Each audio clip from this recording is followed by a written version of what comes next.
Common opinion is that millennials are narcissists, but did you know that a recent study showed that 70% of millennials feel that they're imposters? Have you ever felt like an imposter in any aspect of your life? Maybe at work or in your social environment? There is something called imposter syndrome. Let's get to the tea on the topic of imposter syndrome.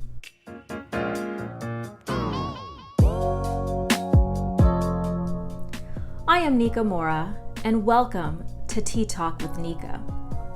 On Tea Talk, I discuss different aspects of socializing, and I try to give strategies on how you can maximize your social environment to improve your life and your lifestyle.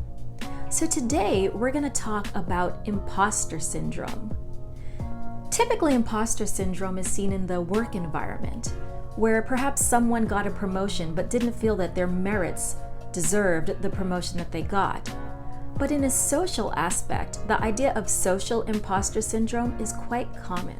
Among women, social imposter syndrome can actually be quite toxic because ideas of feeling like an imposter and feeling like you don't belong can end up preventing us from getting ourselves out of our comfort zone and into new environments that could benefit us. Socially, imposter syndrome manifests in you feeling like you don't belong.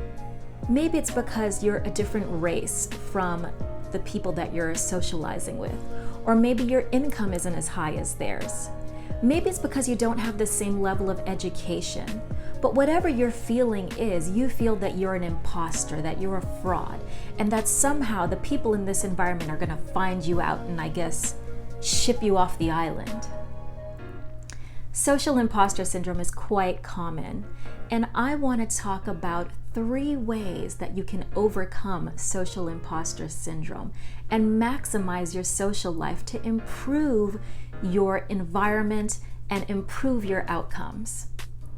Jim Rohn, businessman and motivational speaker, said that you're the average of the 5 people that you spend the majority of your time with. So it's only to our benefit to make sure that everyone that's around us is both aspirational and inspirational. And social imposter syndrome can be a huge deterrent on making sure that you're getting into the right social environments to improve your life.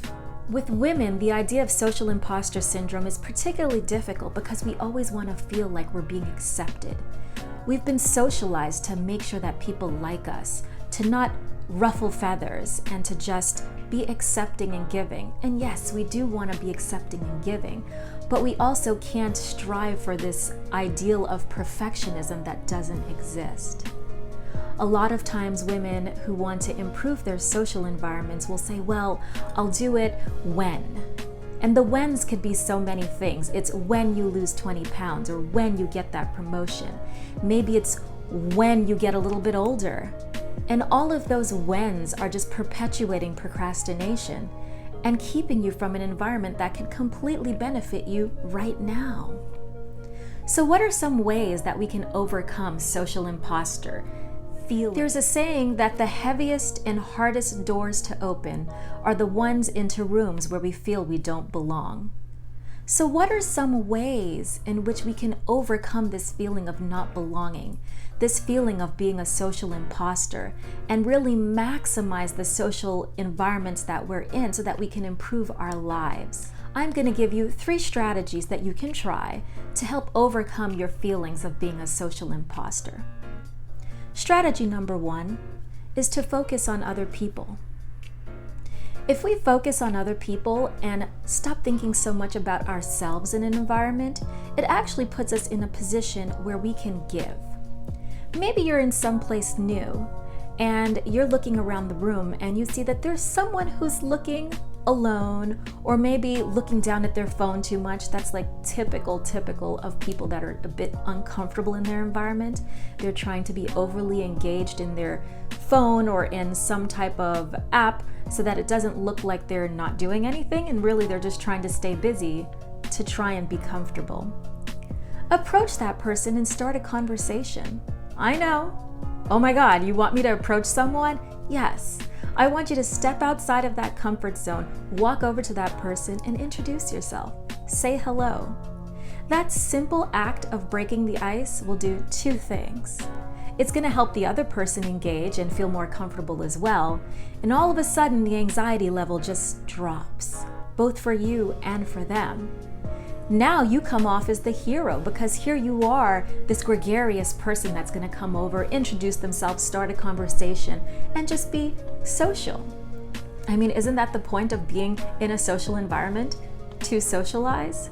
So this is a great way to take the focus off of yourself and just step outside of that comfort zone a little bit and jump over that fear of being a social imposter.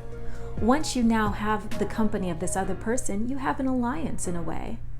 And everyone's going to look at you as this person is like, oh, they're very outgoing and inviting.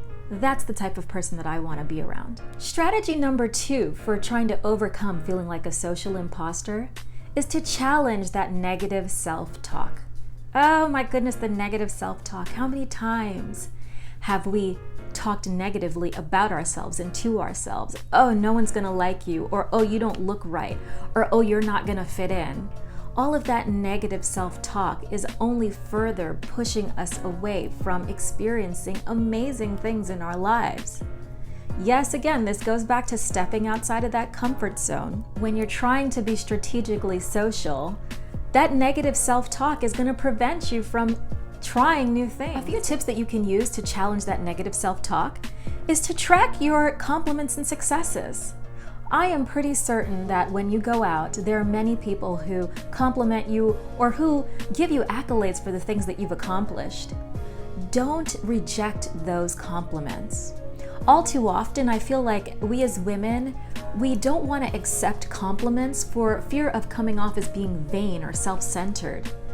But appreciating someone's opinion of you, especially a positive opinion of you, is never anything negative. You're doing wonderful things in that moment by accepting the compliment. Not only are you internalizing it and being gracious for the person giving you that compliment, but you're also validating the opinion of the other person. And in this world where everyone is always so busy and we're always rushing around and not really connecting with people, simply saying thank you to someone who offers something pleasant to you is a great validation for them. And it makes them feel good too. Secondly, I would challenge you to not feel that everyone is out to get you or that people are trying to sabotage you. I've had women come to me before who want to improve their social environments, and their fear is based off of past experiences. Well, Nika, I've been in situations before where people have tried to take advantage of me or people have sabotaged me in different situations. Well, that is the whole point of trying to get into a better social environment.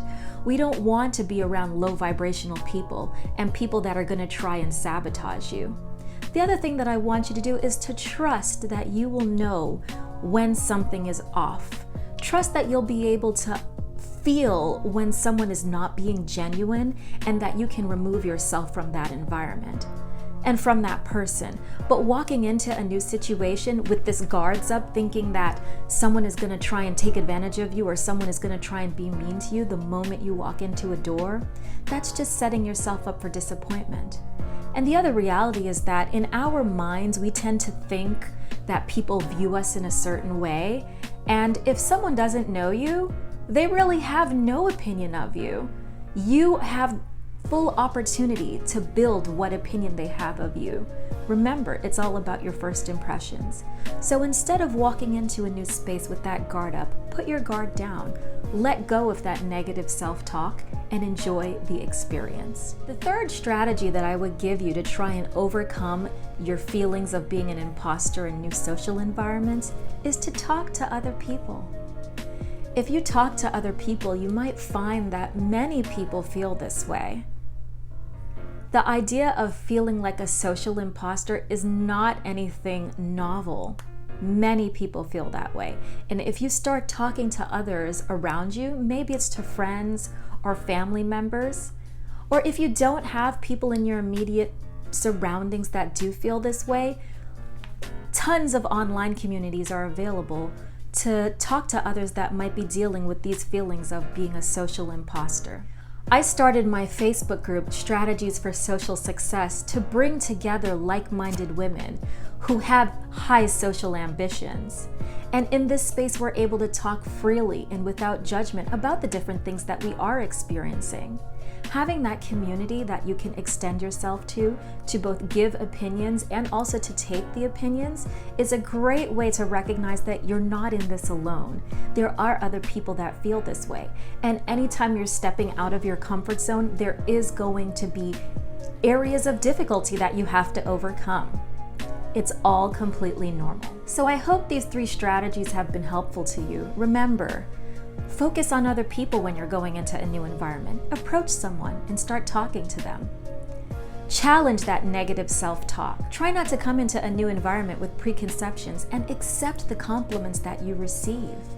And finally, talk to other people. Find like-minded individuals that are also on a journey of trying to improve their social environments. If you liked this content, please don't forget to like and subscribe, and I'm also going to leave information about my Facebook group, Strategies for Social Success, in the description box below.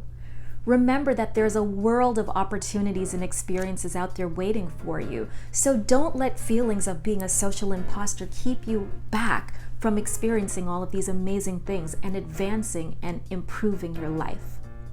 Until next time, thank you so much for joining me today on Tea Talk with Nika. In the meantime, stay beautiful.